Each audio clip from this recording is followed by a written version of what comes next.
My name is Leora Martinez, and I'm 23 years old. 6 months ago, I walked across a stage in front of 3,200 people, and my parents weren't watching. They were in the parking lot on a video call with my brother Ethan. Last week, I sent one email. My father responded in 11 minutes. I know the exact time because I watched the read receipt change while sitting in something they said I'd never afford. Before I tell you what was in that email and what I was sitting in when I sent it, you need to understand what happened that day in June. The day that changed everything. June 15th, 2023. Morrison Hall at Portland State University. Graduation day. The polyester gown stuck to my back like plastic wrap. Everyone said June in Portland would be overcast. Typical Pacific Northwest gray skies and drizzle. They were wrong. 87 degrees. Full sun beating down on a stadium that felt like it was made of aluminum foil. The heat came up through the folding chair, through the cheap fabric of my gown, and I could feel sweat pooling at the small of my back. 3,200 graduates. That's how many of us were packed into that hall. The air smelled like a mixture of sunscreen, floral perfumes from proud mothers in the stands, and the faint chemical scent of new diploma covers. You could hear everything. Babies crying in the family section. Someone's dad whistling every time a name got called. The rustle of programs being fanned back and forth by people trying to stay cool. I sat in row M, seat 14. I'd memorized it. I'd sent the seating chart to my family 3 times. I checked my phone one more time before they told us to silence them. The family group chat, we called it Martinez Fam, with a blue heart emoji. 4 messages from me over the past 2 weeks. First message, June 1st. Ceremony is June 15th at 10 a.m. I have 4 seats reserved in Section B, Row 3. The ticket confirmation numbers are attached. Please let me know you got this. My mom replied 6 hours later. We'll try, sweetie, followed by a pink heart emoji and a prayer hands emoji. Second message, June 8th. Just confirming everyone can make it, right? I sent a photo of my cap and gown hanging on the back of my bedroom door. Wanted you to see it before the big day. Mom replied with a thumbs up. That's it. Just a thumbs up. Third message, June 12th. 3 days away. Can't wait to see you all there. I'm so nervous and so excited. I worked so hard for this. My brother Ethan replied that time. Congrats, sis, fire emoji, muscle emoji. I found out later he typed that from his apartment while watching a basketball game. He never intended to come. Fourth message, June 14th, the night before. Tomorrow's the day. I love you guys. See you in the morning. Read at 9:52 p.m. No reply. Not from Mom, not from Dad, not from Ethan. Just 2 blue check marks telling me they'd seen it and decided silence was an acceptable response. The morning of graduation, I stood in my tiny studio apartment bathroom, trying to zip the gown by myself. The zipper kept catching on the fabric. I didn't have a full-length mirror, just the medicine cabinet mirror, so I couldn't see if it looked right. I used my phone camera, flipped it around, held it up high, trying to get an angle. I took a selfie, sent it to the family group chat. I'm ready, followed by a graduation cap emoji. Ethan reacted with a fire emoji. My parents? Nothing. Not a heart react, not a comment, nothing. I grabbed my keys and drove to campus. The parking lot was already half full by 9:30 a.m. I watched families unload from their cars. A girl about my age stepped out of a minivan and both her parents flanked her on either side, each holding one of her arms like she was fragile, like she might disappear if they let go. Her little brother carried a poster board sign with her face printed on it that said, "We're proud of you, Sarah." I sat in my Honda Civic for 5 minutes. I checked the group chat one more time. Still nothing new. I told myself this was different. This wasn't a birthday dinner they could reschedule or a casual lunch they could skip. This was graduation. 4 years of proof. 4 years of working double shifts at the campus Starbucks. 4 years of living off ramen and day-old pastries my manager let me take home. 4 years of 3 a.m. study sessions in the engineering library with red eyes and cold coffee. If anything was going to make them see me, it was this. I had 4 seats reserved. Section B, Row 3, seats 8 through 11. By the end of the day, all 4 would still be empty. Inside Morrison Hall, the noise was incredible. It echoed off the high ceilings, a rolling wave of voices and footsteps and excitement. I found my row, sat down, smoothed the gown over my knees. I could see the family section from where I sat. It was roped off, elevated, with small printed name cards taped to the seats so families could find their spots easily. I could see the card from across the hall. Martinez. 4 seats. All empty. I texted my mom at 9:55 a.m. Ceremony starts in 20 minutes. Are you close? 2 blue check marks appeared immediately. She'd read it. No reply. I texted Ethan. Hey, are you with mom and dad? Are you guys on the way? 3 gray dots appeared, then disappeared, then appeared again. Then his reply came through. I'm at the apartment. I don't think they're coming. My stomach dropped. What do you mean you don't think they're coming? The dots appeared and disappeared twice. Then nothing. He didn't reply. At 10:03 a.m., the provost walked onto the stage and asked everyone to rise for the national anthem. I stood. I put my hand over my heart. I looked one more time at those 4 empty seats with the Martinez name card, and I made a decision. I stopped waiting. They called names alphabetically by college. Engineering was third. It took 47 minutes to get to the M's. I counted. I watched the clock on the wall. When they said Leora Martinez, Bachelor of Science in Civil Engineering, summa cum laude, 4 gigapascals, I walked across that stage. The applause was polite, general, the same as it had been for the 200 students before me. No scream from the stands, no air horn, no poster with my face on it, just the sound of my heels on the wooden stage and the rustle of my gown as I reached out to shake the dean's hand. I held the diploma cover, smiled for the photographer I'd never buy prints from, and kept walking. I didn't cry. Not then. The parking lot afterward was chaos. Families everywhere, hugging and crying and taking photos in front of the big Portland State banner near the main entrance. I saw a dad lift his daughter onto his shoulders even though she had to be 22 years old. I saw a grandmother holding a grocery store cake with the graduate's face printed in frosting. I walked to my car. I sat in the driver's seat with the door open and my feet on the pavement. The gown was suffocating. I unzipped it halfway and called my mother. She picked up on the second ring. The background noise was immediate and unmistakable. Laughter, loud conversation, the clatter of silverware on plates, music playing from overhead speakers. I recognized the song. It was an old pop song from the 90s, the kind they play at chain restaurants to make you feel nostalgic. Oh, hi, honey, she said brightly, almost too brightly. We're at Sherry's. Ethan wanted to celebrate. Isn't it amazing? He signed the lease this morning. We're so proud. I closed my eyes. I pressed the phone hard against my ear.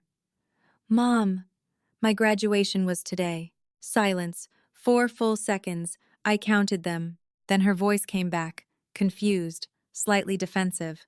Oh, sweetie, we thought that was next weekend. Wasn't it next weekend? I heard my father's voice in the background, muffled, not meant for me. Tell her we'll take her out to dinner next week. We'll celebrate then. I didn't say anything else. I ended the call. I sat in that parking lot for 20 minutes. Cars pulled out around me. Families drove away holding balloons. Someone honked and waved, thinking I was someone else. I opened Facebook on my phone. I don't know why. Maybe I needed to see proof that I wasn't imagining it. My mother's page loaded. Her most recent post was timestamped 2 hours earlier, right when my ceremony started. The photo showed my parents and Ethan sitting at a booth. There was a bread basket on the table, waters with lemon wedges, and my brother grinning at the camera with his arm around my mom. The caption read, "So proud of our boy. Ethan signed the lease on his gym today. Hard work pays off when you chase your dreams." 3 red heart emojis and a flexing muscle emoji. 43 people had liked it. My aunt commented, "Best parents ever." A family friend wrote, "Congratulations, Ethan. We always knew you'd make it." I stared at that post for a long time. I read the caption again. Hard work pays off when you chase your dreams. I had worked hard. Harder than Ethan ever had. I'd paid for every single credit hour of my education myself. I'd graduated with a 4 gigapascals in one of the hardest majors at the university. And they were at Cherie's eating pancakes and celebrating a lease my brother signed with their money. I set my phone down. I looked at my diploma cover sitting in the passenger seat. The passenger seat where my mother should have been sitting on the drive to the ceremony if she'd actually come. That was the last time I called my mother for 6 months. Not because I was angry, though I was, because I finally understood something I'd been avoiding my whole life. I had been waiting for a verdict from a judge who never showed up to court. Before I tell you what happened in those 6 months, what I built, and what was in that email that made my father respond in 11 minutes, I need you to do something. If this story is hitting you in a way you didn't expect, if you've ever sat in an empty room waiting for people who were supposed to show up and didn't, then subscribe to this channel. But only if it actually resonates. I'm not here for casual viewers. I'm here for the people who get it. And drop a comment below. Tell me where you're watching this from, and tell me the truth. Are you the Leora in your family, or are you the Ethan? Because I need to know who's really listening. Let me take you back. Because you need to understand that graduation day wasn't a single moment of disappointment. It was the final data point in a pattern I'd been tracking my entire life without realizing it.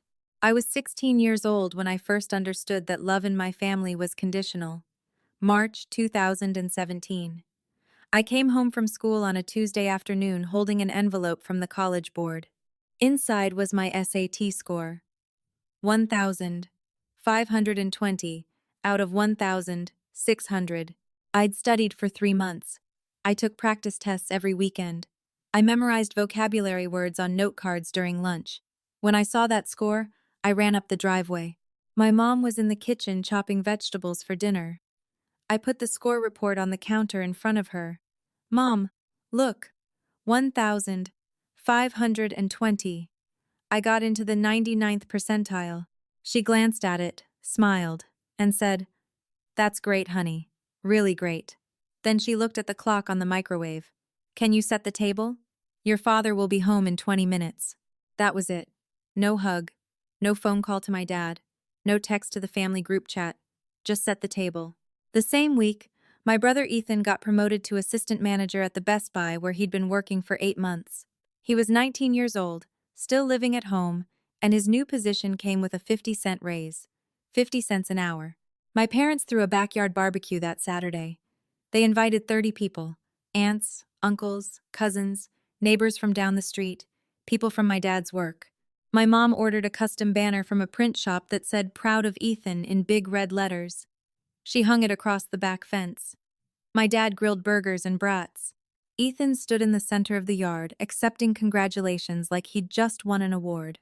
I was asked to refill the cooler with ice 3 times. Nobody mentioned my SAT score. Not once. I'd brought home proof that I was in the top 1% of students in the country, and it got 5 seconds of attention and a request to set the table. Ethan got promoted to assistant manager at an electronics store and got a party with a banner. I told myself it didn't matter. I told myself I was being sensitive, but I started keeping score. I didn't mean to. It just happened. 2 years later, I was 18. Senior year of high school. I applied to 6 universities. I got into 5. Portland State offered me a partial scholarship, $12,000 a year toward tuition. It was the best offer I'd received. Engineering programs are expensive. Even with the scholarship, I'd need another $18,000 a year to cover the rest. Tuition, books, housing, food. $18,000. I sat my parents down in the living room on a Sunday afternoon in April. I had my acceptance letter, my scholarship offer, and a printed breakdown of costs. I'd done the research. I showed them payment plans, loan options, and a proposal where I'd work part-time to cover some of it. My dad looked at the paper for maybe 10 seconds. My mom didn't pick it up at all. "Leora, we don't have that kind of money," my dad said. His voice was flat, factual, like he was telling me the weather. "Have you thought about community college? You could do 2 years there and transfer. Save some money." I sat there holding my acceptance letter. I wanted to ask where the money went. I wanted to ask how we could afford a backyard barbecue for 30 people but not my education. I didn't ask. I nodded and said I'd figure it out. 3 weeks later, my parents bought Ethan a truck. A brand new Dodge Ram 1500 crew cab. Lifted suspension, custom rims, leather interior. The sticker price was $34,000. I know because I saw the paperwork on the kitchen counter. They surprised him with it on a Saturday morning. I watched from my bedroom window as they walked him outside with his hands over his eyes. When he saw the truck, he screamed. He actually screamed. My mom cried. My dad clapped him on the back and handed him the keys. Ethan revved the engine and the whole neighborhood heard it. I came downstairs an hour later. The truck was still in the driveway. Ethan was sitting in the driver's seat showing it off to a friend. I asked my dad casually, like it didn't matter, why does Ethan need a new truck? He looked at me like the answer was obvious. For work. He needs reliable transportation. He's got a career to build. Ethan's Best Buy was 4 miles from our house. 4 miles. He could have walked there in an hour. He could have taken the bus. Our family had 2 other cars he could have used. But they bought him a $34,000 truck for a 4-mile commute to a retail job while telling me they didn't have $18,000 for my engineering degree. I went upstairs, opened my laptop, and started applying for jobs. I didn't argue. I didn't cry. I just started building Plan B.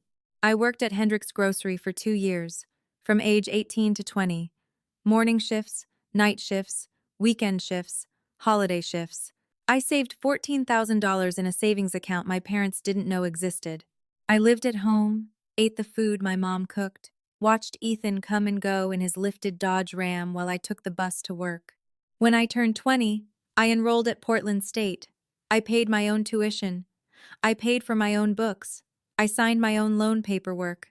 My parents didn't co-sign a single document. The next 4 years were a split-screen existence. Half student, half employee. I worked 30 hours a week at the campus Starbucks. I took 6 classes a semester. I lived in a shared 4-bedroom apartment with 3 other girls in Southeast Portland. My rent was $450 a month. I ate ramen, peanut butter sandwiches, and whatever day-old food my Starbucks manager let me take home. My GPA never dropped below 3.8. I made the dean's list 7 times. I won 11 academic awards, small ones, departmental scholarships, honors society inductions, essay competitions. My parents didn't attend a single ceremony, not one. Every Sunday, I called home. The conversations followed the same script. My mom would ask how school was going. I'd say, fine, good, busy. Then she'd say, let me put you on speaker, your dad's here. And for the next 40 minutes, they'd talk about Ethan, his job, his apartment, his girlfriend, his dream of opening a gym. When I mentioned making the dean's list, my mom would say, that's wonderful, sweetie, we're so proud. Then she'd pivot immediately. Ethan's looking at gym franchises. Did we tell you? He's so focused. We think he's really going to make something of himself. I was 22 when I landed a summer internship at Hoffman Construction, one of the top structural engineering firms in Portland. It was competitive. 60 students applied. 3 got offers. I was one of them. $28 an hour. Real engineering work. Real projects. It was the kind of opportunity that changes a resume. I told my family at dinner on a Friday night. I'd driven home for the weekend, something I did less and less. I waited until we were all sitting down. I said it clearly, with excitement I couldn't hide. I got the internship at Hoffman. I start in 2 weeks. It's a huge deal. This could turn into a full-time job after I graduate. My mom smiled, put down her fork and said, that's wonderful, sweetie. I'm so happy for you. Then, without a beat of pause, she turned to Ethan. Ethan, tell Leora about your business plan. You've been working so hard on it. And just like that, the next 30 minutes were about Ethan's spreadsheets and market research for a gym that didn't exist yet. I stopped talking about my accomplishments after that. Not because I was bitter, because I finally understood the math. My successes were acknowledged just enough to be polite, but never celebrated. Ethan's were treated like historical events. I started paying attention to their social media. I know that sounds petty, maybe it was, but I needed proof that I wasn't imagining it. Over 4 years, from 2019 to 2023, my parents posted 47 times on their joint Instagram account. I counted. I went through every single post. Ethan appeared in 39 of them. Ethan at his Best Buy promotion. Ethan at a family barbecue. Ethan with his girlfriend. Ethan holding a protein shake at the gym. Ethan standing in front of a building he was considering for his business. I appeared in 4 posts. All of them were wide shots of family holidays where I was standing at the edge of the frame, half cropped out. In one, you could only see my shoulder. I did the math on everything. I couldn't help it. I'm an engineer. Numbers don't lie. Total amount I spent on my education from age 18 to 23. $63,000 in student loans I took out myself, plus $14,000 I saved working at the grocery store, plus another $12,000 I earned at Starbucks during school. $89,000. Every single dollar earned by me. Total amount my parents spent on Ethan in the same time period: $34,000 for the truck, roughly $12,000 on insurance over 4 years, $40,000 as a down payment for his gym franchise lease, and about $3,000 covering his rent when he was between jobs. $89,000. Almost the exact same number, except his came from them and mine came from me. I won 11 academic awards in 4 years. My parents attended 0 ceremonies. Ethan got promoted twice at Best Buy. My parents threw 2 parties. I wasn't invisible. I was visible enough to be useful, visible enough to set the table, clear the dishes, be the responsible one who didn't cause problems. I was just never visible enough to celebrate. And here's the thing I need you to understand. I didn't hate them. I didn't spend my nights plotting revenge or writing angry journal entries. I just slowly, quietly, stopped expecting anything. Expectations are why disappointment hurts. Remove the expectation, and all you're left with is data. Graduation was supposed to be different. I told myself that for months leading up to it. Graduation isn't a birthday dinner you can reschedule or a random Tuesday accomplishment. Graduation is 4 years of proof printed on expensive paper and announced in front of thousands of people. If anything was going to make them see me, actually see me, it was that. I was wrong. And when I sat in that parking lot after the ceremony, holding my diploma and staring at my mother's Facebook post about Ethan's lease signing, I realized something that changed everything. I had been giving my energy to people who were never going to value it. And I had a choice. Keep giving it and keep getting nothing back. Or take it back and invest it somewhere it might actually grow. I chose growth. I drove back to my studio apartment in the Hawthorne district. It was a 20-minute drive from campus. 20 minutes of watching families pull out of the parking lot with balloons tied to their car antennas and graduates smiling in the passenger seat. I kept my cap and gown on because I didn't want to pull over to take it off. The polyester stuck to my skin. The air conditioning in my Honda barely worked. When I got home, I didn't take it off right away. I just sat on the floor of my apartment with my back against the couch. The place was small, 400 square feet.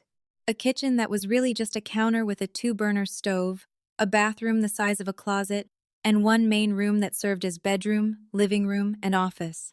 The rent was $850 a month and I'd lived there for 2 years. I sat there in my cap and gown on the carpet that smelled faintly like the previous tenant's cat and I stared at my phone. I don't know what I was waiting for. Maybe a text. Maybe an explanation. Maybe some sign that they realized what they'd done. At 6:34 p.m., I called my mom. I needed to hear her voice. I needed her to fix it somehow, to say something that would make the last 8 hours make sense. She answered on the 3rd ring. The background noise hit me immediately. Loud voices, laughter, the clatter of plates and silverware, music playing from overhead speakers. I recognized it instantly. Restaurant noise. "Oh, honey," she said, bright and cheerful like nothing was wrong. "We're at Jake's Famous Crawfish. You know, the one downtown. Ethan wanted to celebrate signing the lease with the family. Isn't that exciting? The seafood here is incredible." I closed my eyes. I could picture it. The booth, the breadbasket, the glasses of water with lemon wedges. I could see them sitting there, my mom and dad across from Ethan and his girlfriend, everyone smiling. "Mom," I said slowly. "My graduation was today." Silence. 4 full seconds. I counted them. 1, 2, 3, 4. Then her voice came back, confused, like I'd just told her something that didn't make sense. "Oh, sweetie, wasn't that next weekend?" "I thought it was next weekend." "Honey, wasn't her graduation next weekend?" I heard my dad's voice in the background, muffled, not meant for me. "Tell her we'll take her to brunch on Sunday. We'll celebrate then." I didn't respond. I just hung up. My hand was shaking when I set the phone down on the carpet next to me. I opened Facebook. I shouldn't have. I knew what I was going to find, but I needed to see it. I needed the proof. My mom's page loaded. Her most recent post was time-stamped 2 hours earlier, 4:30 p.m., right in the middle of my graduation ceremony. Right when they were calling my name and I was walking across the stage holding a diploma I'd earned myself. The photo showed all four of them sitting in a booth at Jake's. My mom and dad on one side, Ethan and his girlfriend on the other. There was a bread basket on the table, 4 champagne glasses raised in a toast. Everyone was smiling. Ethan had his arm around my mom. My dad was mid-laugh, his face red and happy. The caption read, "So proud of our entrepreneur. Ethan signed the lease today for his gym. Ethan's Fit Zone opens September 1st. Nothing makes us prouder than watching our son chase his dreams and catch them." 3 party emojis, a muscle emoji, and a red heart. 86 people had liked it. There were 23 comments. I scrolled through them. Aunt Karen wrote, "Best parents ever. So proud of you guys." A family friend wrote, "Congratulations, Ethan. We always knew you'd make it big." My mom had replied to several comments with, "Thank you, and we're so blessed, and he worked so hard for this." I stared at that post until my vision blurred. I read the caption again. "So proud. Watching our son chase his dreams. We're so blessed." I set my phone face down on the floor. I pulled off my cap. The elastic had left a red line across my forehead. I unzipped the gown, peeled it off, and hung it on the back of the bathroom door. The apartment was silent, except for the hum of the refrigerator and the muffled sound of my neighbor's TV through the wall. I sat back down on the floor. I pulled my knees up to my chest, and I did something I hadn't done in years. I made a list. Not on paper, in my head, a full accounting. Money my parents spent on Ethan from age 18 to 23. Dodge Ram, $1,534,000. Car insurance for 4 years at roughly $300 a month, $14,400. Down payment on the gym franchise lease, $40,000. 3 months of rent when he was between jobs last year, $3,600. Total, $92,000. Money my parents spent on Leora from age 18 to 23, $0. Academic awards I won in 4 years of college, 11. Award ceremonies my parents attended, 0. Instagram posts featuring Ethan over 4 years, 39. Instagram posts featuring Leora, 4. And in 3 of those I was cropped at the edge of the frame. I sat there on the floor of my studio apartment doing math in my head, because math was the only thing that made sense. Numbers don't have feelings. Numbers don't lie. Numbers don't tell you they'll be there and then choose a seafood restaurant instead. I didn't cry. I need you to understand that. I didn't break down. I didn't scream. I didn't throw anything. I just sat there in the silence and felt something shift inside me. Something that had been bent for 23 years finally snapped. But it didn't break me. It freed me. I stood up, walked to the kitchen, and made a cup of instant ramen. The cheap kind, 25 cents a pack. I'd eaten hundreds of them over the past 4 years. I boiled water in my electric kettle, poured it into the styrofoam cup, waited 3 minutes, and ate it sitting on the floor with my back against the couch. My diploma was leaning against the wall in its cardboard frame. Portland State University, Bachelor of Science in Civil Engineering. Summa cum laude, Leora Martinez. I looked at it while I ate. That piece of paper represented 4 years of my life. 4 years of 3 a.m. study sessions and double shifts and saying no to things I wanted so I could afford things I needed. And the 2 people who were supposed to care most about it were at Jake's Famous Crawfish celebrating a lease signing. I finished the ramen, threw away the cup, and sat back down on the floor. I picked up my phone. I opened the family group chat. I stared at it for a long time. Martinez fam, with the blue heart emoji. 4 people. 3 who chose champagne and seafood over my college graduation. I could have sent a message. I could have written out everything I was feeling. I could have asked them why. I could have told them how much it hurt. But I didn't. Because I finally understood something I should have understood years ago. I'd been asking a question my entire life. Am I worth showing up for? And they'd answered it. Not with words, but with actions. With empty seats and seafood dinners and Instagram posts that didn't include me, I had a choice. I could keep asking the question and keep getting the same answer, or I could stop asking and start building something that didn't require their approval. I opened my laptop. I updated my LinkedIn profile. I added my degree, graduation date, GPA. I uploaded a professional photo I'd taken at the campus career center. Then I started applying for jobs. Real jobs, structural engineering positions at firms across Portland. I applied to 14 companies that night. I filled out applications, uploaded my resume, wrote cover letters. Some of the postings had been up for weeks, some had hundreds of applicants. I didn't care, I applied anyway. The last application went through at 11:47 p.m. I closed my laptop and looked around my studio apartment. 400 square feet. Worn carpet. A kitchen the size of a hallway. A bathroom with a shower that only gave hot water for 5 minutes. I'd lived here for 2 years paying rent with money I earned standing behind a Starbucks register. I didn't block my parents that night. I didn't delete their numbers. I didn't leave the group chat. I didn't send some dramatic goodbye message. I just stopped expecting them to be who I needed them to be. And that was more powerful than any confrontation could have been.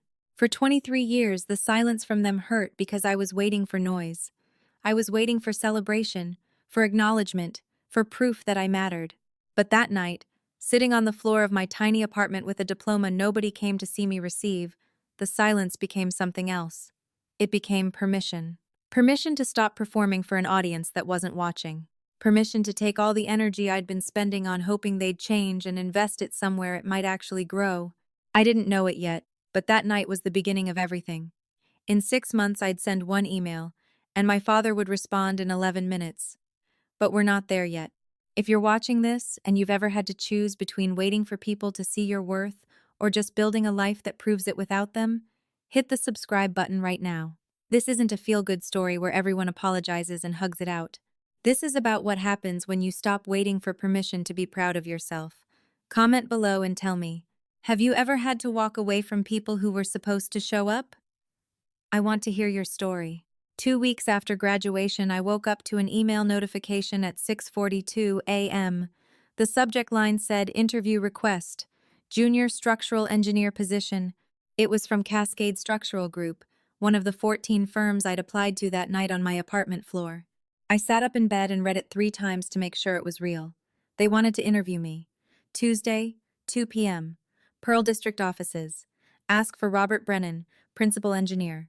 I checked my bank account on my phone. $847. That was everything I had.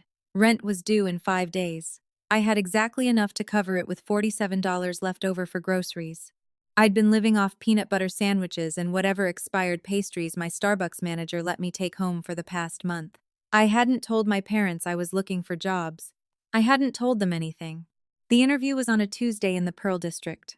I took the bus because parking downtown cost $12 and I needed that $12.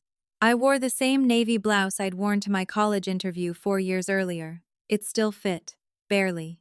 The Cascade offices were on the 14th floor of a glass building that reflected the entire city. The elevator had mirrors on 3 walls. I checked my reflection 5 times on the way up. The lobby had floor-to-ceiling windows overlooking the Willamette River. There was a receptionist behind a marble desk and modern art on the walls that probably cost more than my entire college tuition. Robert Brennan met me in the lobby. He was 58 years old, gray hair, wire-rimmed glasses, wearing a button-down shirt with the sleeves rolled up. He shook my hand and led me to a conference room with a view of Mount Hood in the distance. We sat down. He had my resume in front of him. He'd highlighted parts of it in yellow. My GPA, my internship at Hoffman Construction, the coursework I'd taken in structural analysis. He asked standard questions first. Tell me about yourself.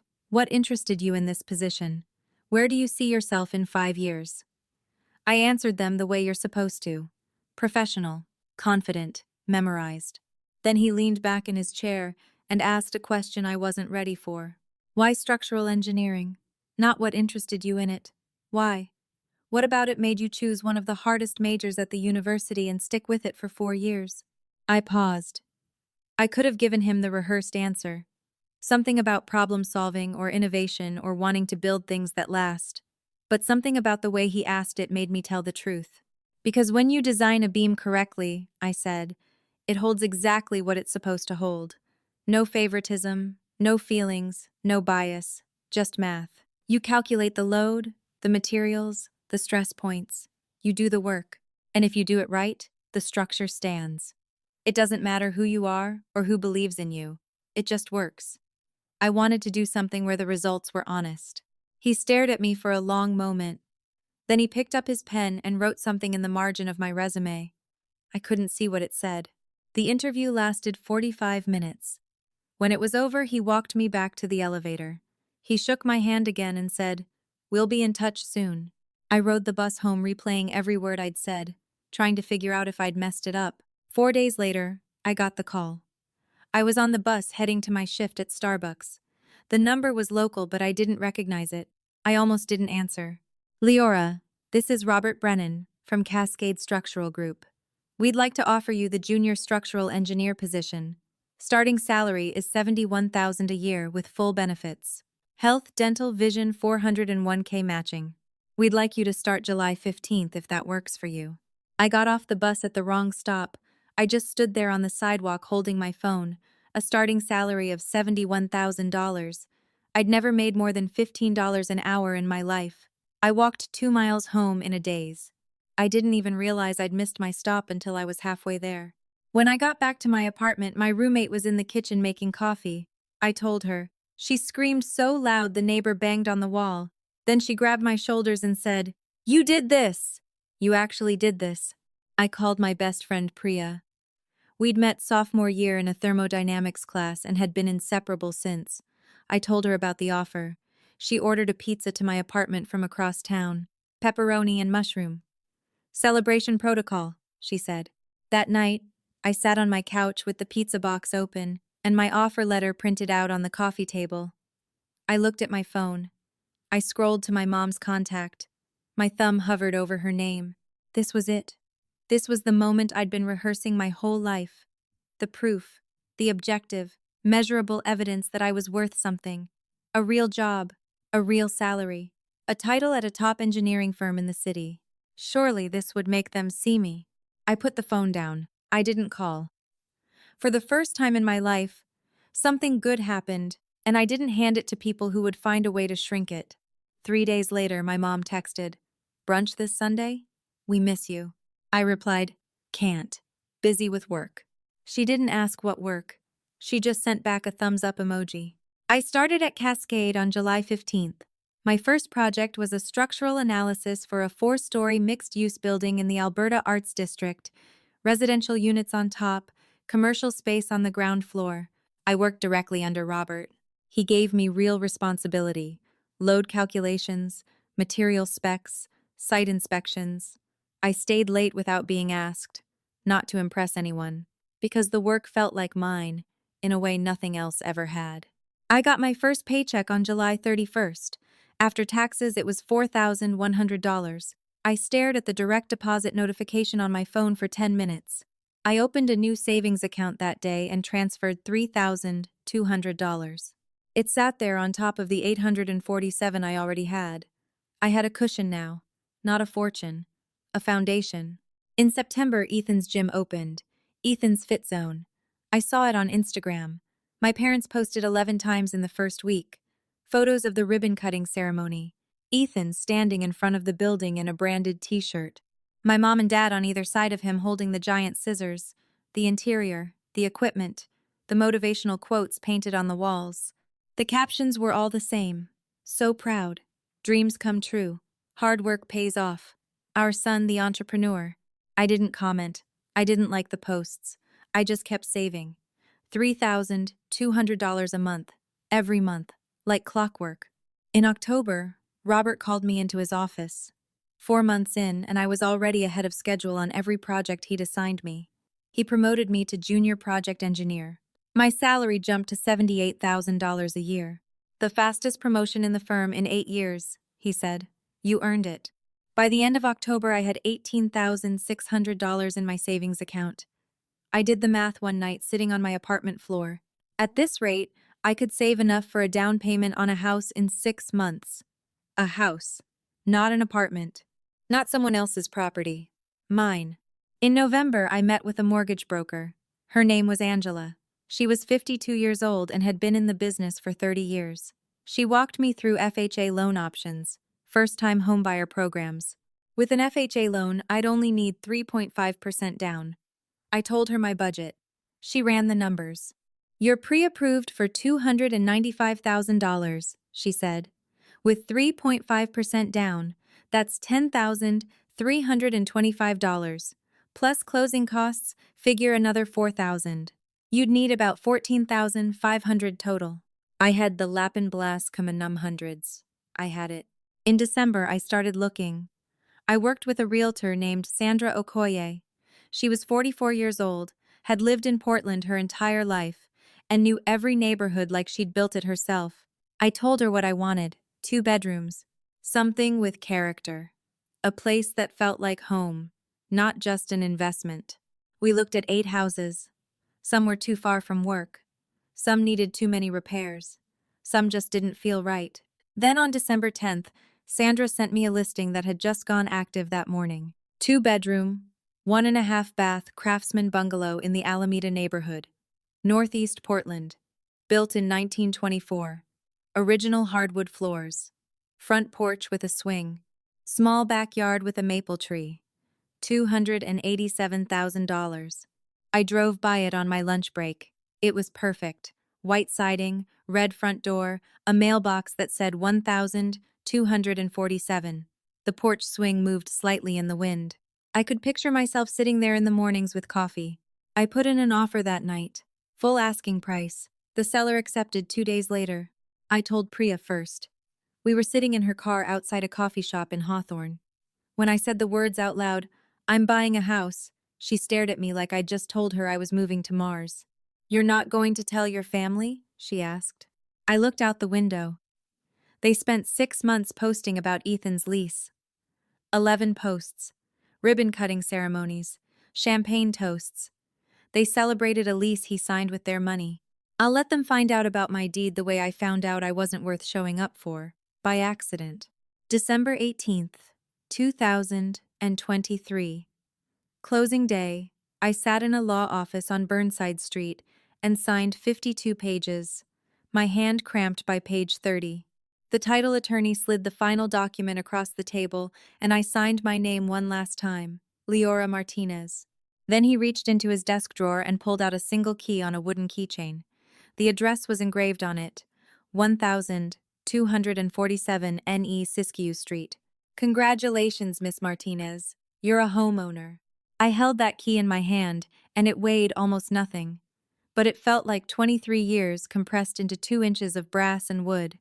The first place in my entire life that was undeniably, legally, only mine. If this story is making you feel something you didn't expect, subscribe right now. Because what happens next is the part that changes everything. And drop a comment. Tell me the truth. Have you ever had to win without anyone watching just to prove to yourself you could? Let me know. I'm reading every single one. December 20th, 2023. I woke up on the hardwood floor of my new house wrapped in a sleeping bag I'd borrowed from Priya. The sun came through the original 1,924 windows in long golden stripes across the floor. I didn't have furniture yet. No bed, no couch, no table. Just a sleeping bag, a duffel bag of clothes, and a French press I'd set on the kitchen counter the night before. I made coffee standing in my kitchen. My kitchen. I said it out loud just to hear how it sounded. My kitchen. My house. My address. 1247 NE Siskiyou Street. I walked through the rooms slowly, touching the walls, running my hand along the original wooden banister on the stairs, standing in the doorway of each bedroom, trying to imagine what I'd put in them. The place smelled like fresh paint and old wood and possibility. It smelled like mine. I was standing on the front porch drinking my coffee when I heard a voice from the yard next door. "Welcome to the neighborhood, dear." I turned. An older woman was kneeling in a flower bed wearing gardening gloves and a wide-brimmed sun hat, even though it was December and barely 50 degrees outside. She stood up, brushed the dirt off her knees, and walked over to the fence that separated our yards. "I'm Dolores Kim," she said. "I've lived here 40 years. You're the new owner?" "I am," I said, "Leora Martinez." "First home?" she asked. "First home." She studied me for a moment, her eyes sharp and kind at the same time. "You can't be more than 25 years old." "I'm Yermuj." Her eyebrows went up. She didn't say anything for a few seconds. Then she smiled, and it wasn't a polite smile. It was respect. Real respect. 23 years old and you bought this place yourself, she said. It wasn't a question. She could tell. Good for you, Leora. That's something to be proud of. We talked for a few more minutes. She told me about the neighborhood, the best coffee shop 2 blocks away, the farmer's market on Sundays. When she went back to her garden, I sat down on the porch steps and felt something I hadn't felt in a long time. I felt seen. Around noon, Priya showed up with a housewarming gift, a potted succulent in a ceramic planter that said home on the side. She walked through the house taking photos of everything, narrating like she was giving a tour to an invisible audience. And this is the kitchen where Leora will make exactly 3 meals because she doesn't cook. And this is the bedroom where she'll finally get an actual bed frame instead of a mattress on the floor. We ended up sitting on the front porch steps drinking iced coffee from the shop Dolores had recommended. Priya looked at me and said, "You need to take a photo." I shook my head. "I'm not posting this on the family group chat. I'm not even in that group chat anymore." She laughed. "I'm not talking about the family group chat. I'm talking about LinkedIn." I stared at her. "LinkedIn?" "Yes, LinkedIn," she said. "You just became a homeowner at 23, with zero help. You're a junior project engineer 6 months out of college. You're literally the success story people write articles about. Post it. Not for them. For you. And for every other person who needs to see that it's possible." I thought about it. Then I handed her my phone. "Take the photos." We spent the next 30 minutes doing a photo shoot on my front porch. It felt ridiculous at first.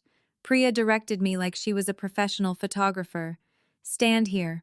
Hold the key up. Smile like you mean it, not like you're at the DMV. Look at the camera. Now don't look at the camera." The first photo was me sitting on the porch steps holding the wooden keychain with my address engraved on it.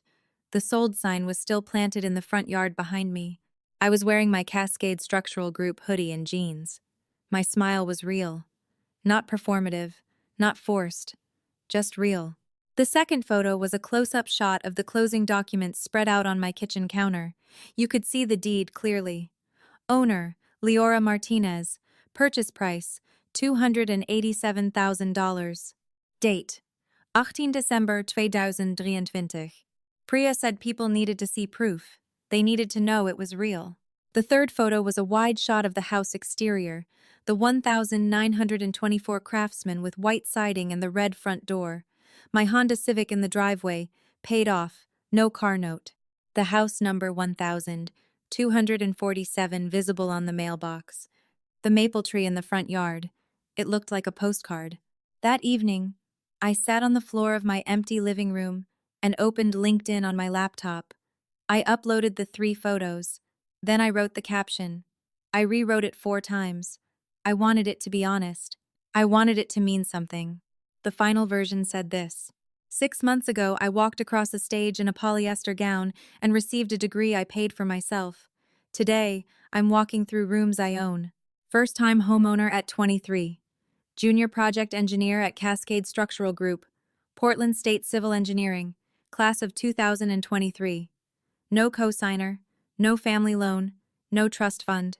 To every kid who was told they were too ambitious, who worked full-time through college, who paid their own way while watching someone else get handed theirs, this is for you. The math doesn't lie. Put in the work. The structure holds. I added the hashtags. First-time homeowner. Engineering. Portland. Self-made. I hovered over the post button for a full minute. Then I hit it. The timestamp read the 20th of December 2023, 7:14 p.m. I closed my laptop and went to bed in my sleeping bag on the floor of my new house. When I woke up the next morning, my phone was vibrating on the floor next to me. I picked it up. The screen was full of notifications, LinkedIn alerts, missed calls, text messages, voicemails. I opened LinkedIn first. The post had 47 likes. Then I refreshed. 61 likes. I refreshed again. 89 likes. Comments were starting to roll in. Former classmates, professors, coworkers from Starbucks, people I hadn't talked to in years. By hour 3, the post had 230 likes and 15 shares. My former internship supervisor at Hoffman Construction shared it with a caption that said, "This is what hard work looks like. Keep going, Leora."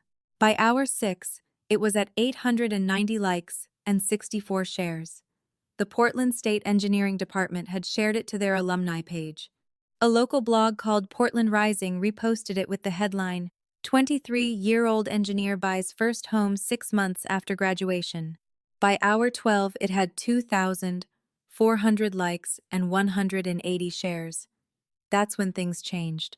My Aunt Karen, my dad's older sister, saw the post. Not directly. She wasn't connected to me on LinkedIn. But a mutual connection had shared it, and it showed up on her feed. She screenshotted it. Then she opened the Martinez family group chat, the one I'd left 3 months earlier, and sent the screenshot with no caption, just the image. My phone started ringing at 6:47 a.m. on December 21st. I was still asleep. The vibration woke me up. I looked at the screen. Mom. I let it go to voicemail. It rang again immediately. Mom. Voicemail. Again. Mom. I turned the phone face down and went to make coffee. By the time the coffee was ready, I had 47 missed calls. I know because I counted them later. 31 from my mom, 12 from my dad, 4 from Ethan. There were 16 text messages and 3 voicemails. I sat on the front porch with my coffee and listened to the voicemails on speaker. The first one was from my mom, timestamped 6:47 a.m. Her voice was high and tight. Leora, honey, you need to call me back. We need to talk. Call me back right now. The second one was from my dad at 7:02 a.m. His voice was different, stiff, uncomfortable. Leora, it's Dad. Your mother is. We saw the post. We saw what you. Just call us back. We're coming over. Call us. The third voicemail was from my mom again, at 8:15 a.m. This one was different. Her voice cracked halfway through. Leora Martinez, you bought a house and you didn't tell us? You didn't tell your own parents? What is happening? I'm your mother. How could you not? How could you just... Her voice broke completely. Call me back. Please. Just call me back. I set my phone down on the porch railing. I looked out at the street. A car drove by slowly. A man walking his dog waved at me. Dolores was already in her garden across the fence. She looked up and saw me. Popular morning? She called over with a knowing smile. You have no idea, I said. I picked up my phone. I looked at the 47 missed calls. I thought about calling back. I thought about what I would say. But here's what I realized. Sitting on that porch, holding a cup of coffee in a house I bought, with money I earned from a job I got with a degree I paid for myself. For 23 years, I'd been asking a question. Am I worth showing up for? And in 12 hours, they'd answered it 47 times. But it wasn't the answer I'd spent my whole life waiting for. They didn't call because they were proud. They called because I'd stopped asking for their permission to be worth something. They called because a screenshot showed up in a group chat, and suddenly the daughter they ignored was undeniable. Not because of who I was, but because of what I'd done without them. The math was clear. They hadn't shown up when it mattered. They'd shown up when it looked good. I didn't call back. Not that morning. Not that afternoon. I let the phone ring. I let the voicemails pile up. I sat on my porch and drank my coffee and watched my neighbor's cat chase a bird across the yard. Priya texted me around 10 a.m. Your post is everywhere. Are you okay? I'm good, I replied. Better than good.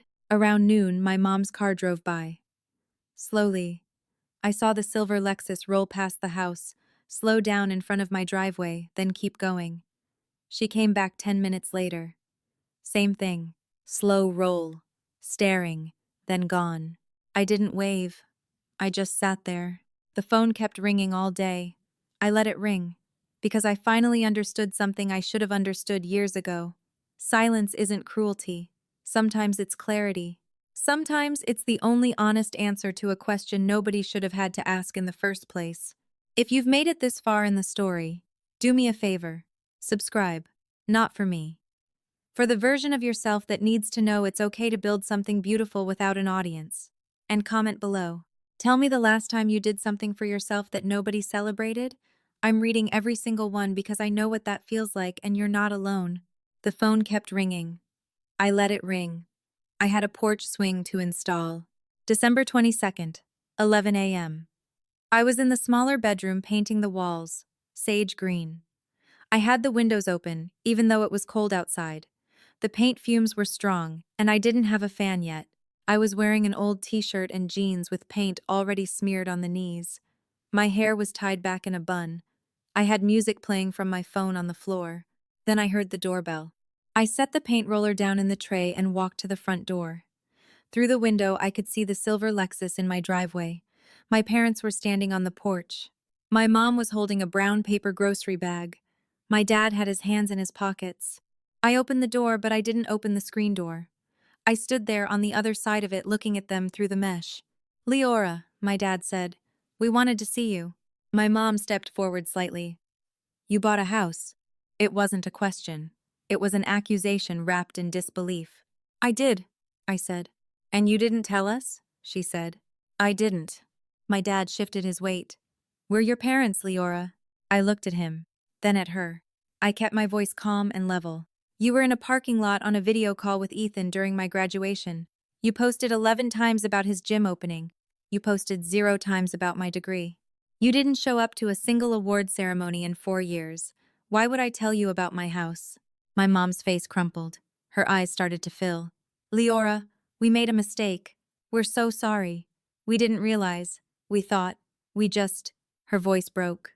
"You thought I'd always be there to forgive it," I said. "And you were right. I did forgive it. Every time. But I stopped expecting you to change. That's different." My dad stepped forward. "What do you want from us? Just tell us what you want and we'll do it."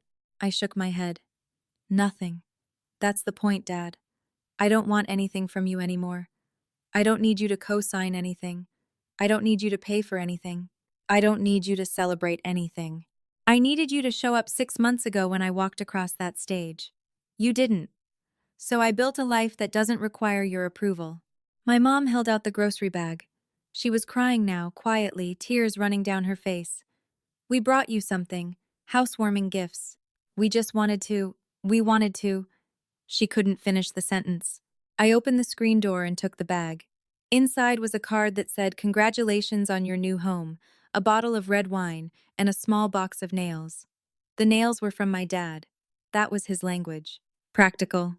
Useful. He didn't know how to say "I'm proud of you," so he brought nails. "Thank you," I said. "Can we come in?" My mom asked. "Can we see the house?" "Not today," I said. She nodded. She wiped her eyes with the back of her hand. My dad stood there staring at the porch floor like he was trying to find words that didn't exist. They walked back to their car. I watched them from the doorway. My mom got in the passenger seat and put her face in her hands.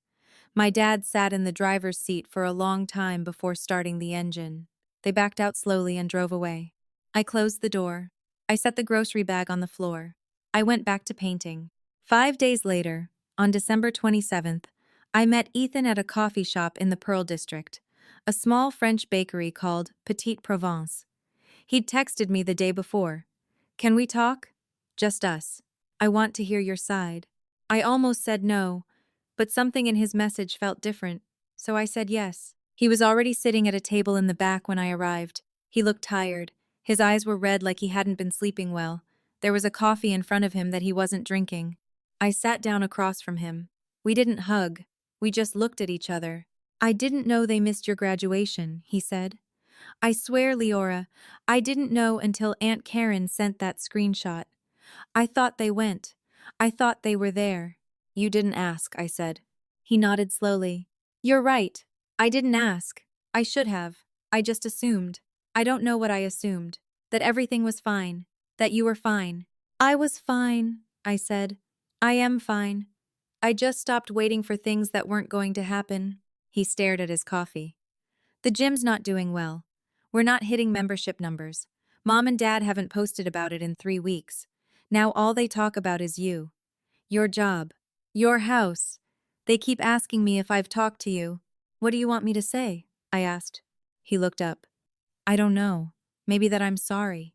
That I didn't realize how bad it was. That I took things for granted." I leaned back in my chair. "I'm not angry at you, Ethan. I'm just done pretending that we're a family that shows up for each other when we're not. You got what you needed from them. I didn't. That's just the reality." We sat there in silence for a few minutes. Then he reached into his pocket and pulled out his phone. He opened his photos and turned the screen toward me. It was a screenshot of my LinkedIn post. The one with me on the porch holding the key. "I saved this," he said, "the day you posted it. I've looked at it probably 100 times. I'm proud of you. I know I should have said it sooner, but I'm saying it now. I'm really proud of you." I didn't know what to say, so I just nodded. We finished our coffee. We walked out to the parking lot together. We hugged. Short, awkward, but real. It's been 6 months since I posted that photo. My parents drive by the house sometimes. I see the Lexus slow down at the corner. My mom waves. I wave back. We're not at Sunday dinners yet. Maybe we never will be. And I've made peace with that. Last week, my dad texted me. It was late at night. No words. Just a photo. A screenshot of my LinkedIn post. The one from December 20th. I looked at the image details. He'd saved it to his camera roll at 7:19 p.m. 5 minutes after I posted it. He'd seen it that night. He'd saved it immediately. He just didn't know what to say. And maybe that's the saddest part. He saw it. He was proud. He just didn't have the words. I'm sitting on my porch swing right now. It's early evening. The sun is setting behind the houses across the street. I have a cup of coffee in my hand. Dolores is in her garden waving at me over the fence. Priya just pulled into the driveway with takeout for dinner. I am 23 years old. I have a degree on my wall that I paid for. I have a job I earned with my own effort. I have a house I own with my own money. I have a life I built without waiting for permission. I didn't need them to believe I could do it. I just needed to stop waiting for them to want to watch. Here's what I've learned. The structure holds. Even when the foundation you thought you had doesn't. You can build something solid on your own. It takes longer. It's harder. But it's yours. And nobody can take that from you. If you've ever been the responsible one who was never worth celebrating, if you've ever had to prove yourself to people who were looking the other way, if you've ever built something beautiful while nobody was watching, this story is yours too. You don't need to burn bridges. You don't need revenge. You just need to stop building your life on someone else's land. You need to stop waiting for applause that isn't coming and start recognizing your own worth. I'm going to ask you to do 3 things before you leave this video. First, subscribe to this channel. Not for me. Do it for the version of yourself that needs to hear stories like this. Do it for the part of you that's still waiting for someone to notice. Because these stories matter. Second, there's another video I made about a woman who became a senior engineer by age 25 after her entire family told her she'd never make it. It's linked in the description. Watch it. You need to hear what happened next. Third, and this is the most important one, drop a comment below and answer this question honestly. Are you building your own structure right now? Or are you still waiting for someone else to lay the foundation? Tell me the truth. I'm reading every comment because I want to know who's out there doing the work in silence. The sun is setting on 1247 NE Siskiyou Street. My house. My name on the deed. My life, that I built one decision at a time, when nobody was watching. And it turns out, that's the only applause I ever needed.